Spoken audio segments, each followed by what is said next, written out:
Okay, this is a special video for Tu Bishvat, sharing the Rebbe's beautiful message, how we are like the tree. Each person, each Jewish person is compared to a tree. And we have the 7 fruits of Israel inside of us. And the fruits start to grow from the ground. The ground is broken up, the soil is broken up in order for trees and plants to grow. And that represents the crushing of our spirit. When we feel broken, when we feel like, broken up, that's how we find precious jewels. That's how we grow beautiful vegetables, through our brokenness, through our emotional brokenness. Not intentionally breaking ourselves physically, but just noticing when we feel broken. That's a good sign. It's a sign we're ready to shed old leaves that are not serving us anymore as we prepare for a new birth, for a new life, for a more divine life.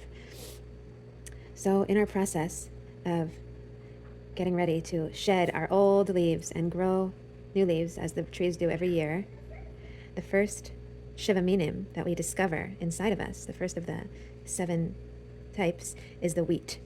The wheat is inside of us, and that represents our nefesh eloki, our divine soul, our human soul.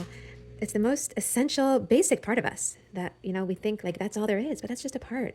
Our divine soul that we want to do mitzvot and do good things and connect to God and be the good girl is important, but it's just like bread. It's just our basic life force.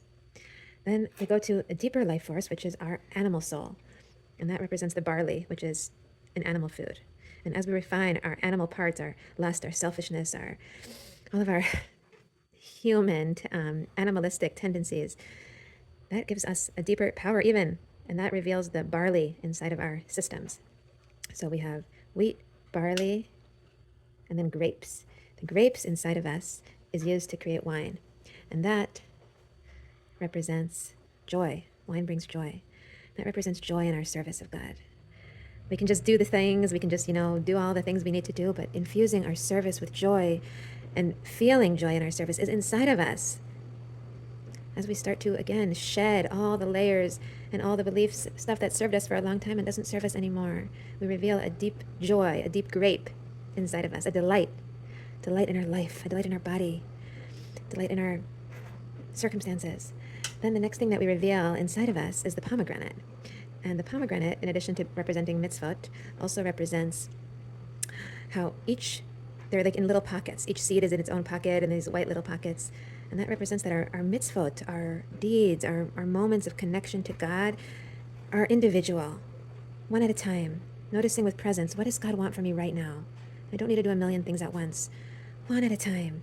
That presence is inside of us, believe it or not, which is really amazing. And then comes the olives. The olives are squeezed to make olive oil. They're bitter. They come from a bitter space, and then they are extracted, squeezed to make essential olive oil. And that represents the bitter parts of our lives, the parts of our life that we feel is bitter, that we feel, oh, this shouldn't be, oh, this doesn't feel right. This feels like, gosh, squeezing me. This is the olive oil. This enables something very deep to squeeze out of us, an essential connection with God that we couldn't have accessed on our own.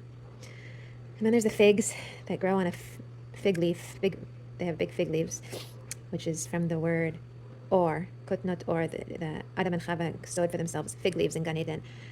And that or, which is skin, which covered their skin, also represents light. The light of God is inside of us.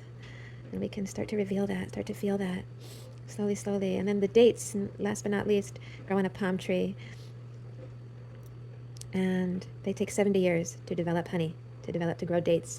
And that's the process that it takes, the patience in our process to reveal the depth inside of us, to live past survival mode and live with vibrancy, live with a divine life. It takes patience, it takes time, and to not give up and to trust that it's happening. Slowly, slowly but surely. So I end with for all of us, a blessing on Tu Bishvat, this 15th day of Shvat, that we should start to feel, notice that our tree too, our inner tree, our body tree, which is where God wants to dwell the most, is slowly growing, is slowly transforming, just like a tree does every year, is slowly shedding all the parts that don't serve us anymore and blossoming softly and gently, growing, rebirthing into a vibrant, beautiful, live tree. Happy Tu Bishvat.